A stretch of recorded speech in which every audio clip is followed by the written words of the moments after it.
मैं doctor Mahadev Singh, assistant professor political science. आज हम पढ़ेंगे modern governments, BA second year की राजनीति विज्ञान का ये पेपर है मॉडर्न गवर्नमेंट्स। हम जानते हैं कि मॉडर्न गवर्नमेंट्स पेपर को आधुनिक राजनीतिक व्यवस्थाएं या विश्व के प्रमुख संविधानों के नाम से भी जाना जाता है।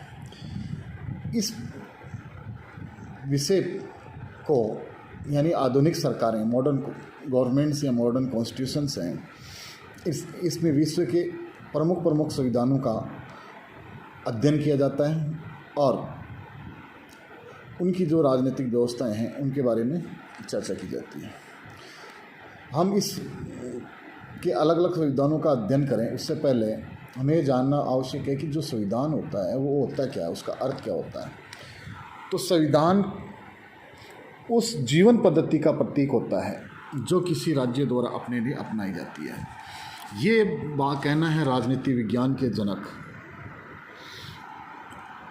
अरस्तु का, और अरस्तु ने अपनी पुस्तक पॉलिटिक्स में ये जो कोटेशन दी है संविधान के बारे में, वह बहुत ही मार्मिक और सारगर्भित परिभाषा है कि उनकी किस जो भी लाइफ स्टाइल होती है, जो जीवन पद्धति होती है, उस जीवन पद्धति, जिस व्यक्ति की जीवन पद्धति होती है उसका एक सिस्टम होता है। उसी प्रकार राज्य का भी अपना एक सिस्टम होता है और वो सिस्टम, राज्य का जो सिस्टम चलता है वो संविधान के अनुसार चलता है। संविधान जीवन का वह मार्ग होता है जिसे राज्य अपने लिए चुनता है। चाहे राज्य किसी भी प्रकार का चाहे राजतंत्रात्मक राज्य हो, चाहे लोकतांत्रिक राज्य हो, निरंकुश राज्य हो, सभी प्रकार के राज्यों में संविधान का होना आवश्यक है और वो संविधान उसका अपना एक जीवन मार्ग होता है। यानी कि हर राज्य का जीवन मार्ग होता है, जीवन मार्ग के लिए उसके लिए संविधान होना आवश्यक है। इस प्रकार हम कह सकते हैं कि संविधान के बिना राज्य का अस्तित्व नहीं हो सकता, यानी राज्य के लिए संविधान आवश्यक है। कुछ विद्वानों ने इस बारे में टिप्पणी की है कि संविधान की जो महत्ता है राज्य के लिए वो कितनी प्रकार कैसी महत्ता है, उसकी संविधान की महत्वपूर्णता के बारे में कुछ विद्वानों ने अपने शब्दों में व्याख्या की है। जैसे जेलिनेक ने कहा है कि संविधान विहीन राज्य की कल्पना ही नहीं की जा सकती। संविधान के अभाव में राज्य न होकर एक प्रकार की अराजकता होगी। यानी कि वो जेलिनेक ये मानते हैं कि विदाउट द कॉन्स्टिट्यूशन, है ना, किसी स्टेट की कल्पना नहीं की जा सकती। अगर किसी राज्य में संविधान नहीं है तो वो राज्य नहीं होगा, फिर तो वहाँ अनार्किकल स्टेट या अनार्कल स्थिति, अराजकता की स्थिति होगी। इसी प्रकार एक अन्य राजनीति विज्ञान के विद्वान शुल्टस ने कहा है कि राज्य कहलाने का अधिकार रखने वाले हर समाज का संविधान अवश्य होना चाहिए। यानी कि जो भी राज्य है, उस किसी भी समाज में स्टेट है तो उस स्टेट में संविधान होना ही चाहिए। अर्थात ऐसे सिद्धांतों की संहिता होनी चाहिए जो एक सरकार और प्रजा के संबंध निश्चित करें और जिनके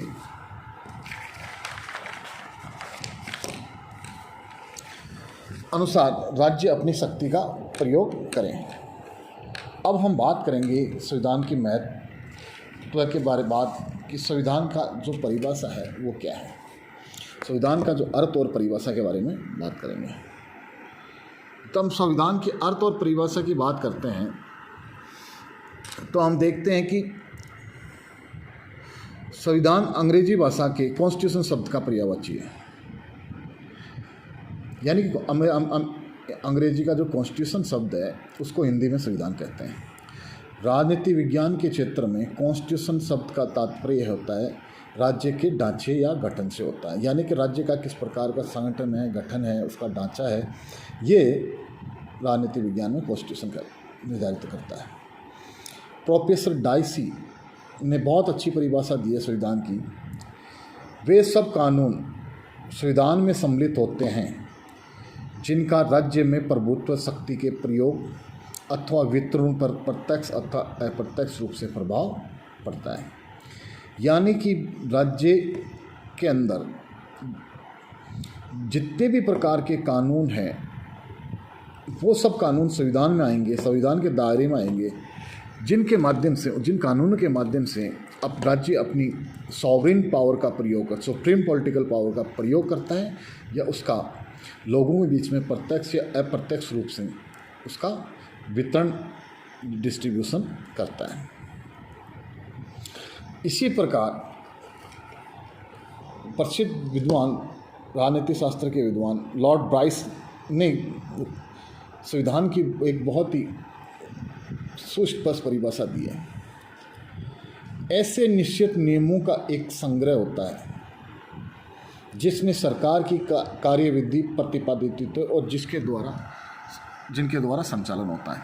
यानी संविधान एक नियमों का, कानूनों का, रूल्स एंड रेगुलेशंस का एक ऐसा बंडल है, एक ऐसा कलेक्शन है जिसके द्वारा जो सरकार है उसका ऑपरेशन, सरकार किस प्रकार ऑपरेट करती है, काम करती है, वो उसकी क्रियाविधि, प्रोसीजर निर्धारित होती है और उसी के द्वारा सरकार का ऑपरेशन या संचालन होता है।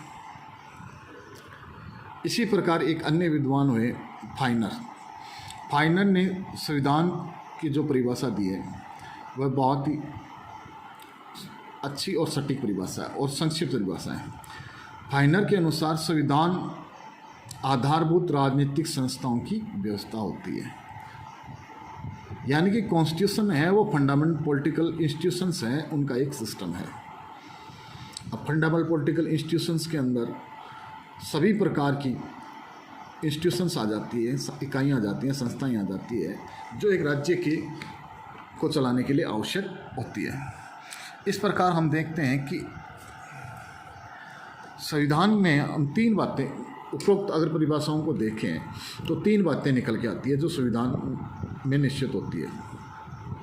संविधान व्यक्ति और व्यक्तियों के मध्य पारस्परिक संबंध होता है। पर्सन टू पर्सनल जो रिलेशंस हैं उनका डिटर्मिनेशन करना संविधान तय करता है।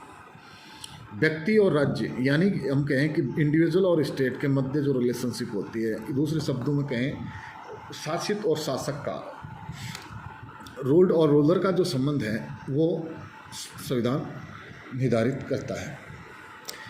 और तीसरा है वह है सरकार का स्ट्रक्चर या ढांचा, और सरकार के जो विभिन्न अंग हैं जैसे व्यवस्थापिका, कार्यपालिका, न्यायपालिका, इनके मध्य किस प्रकार के पारस्परिक इंटर पर्सनल रिलेशनशिप हो, म्यूचुअल रिलेशनशिप हो।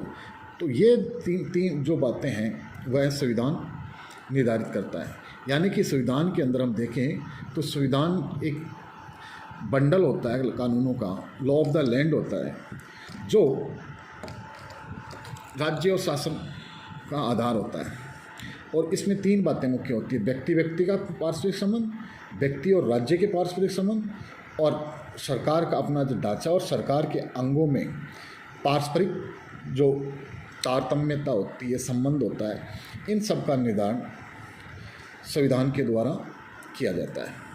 अगर हम संक्षेप में बात करें तो संविधान शासकीय या राजकीय आचरण का वह कानून होता है जिसके द्वारा व्यक्ति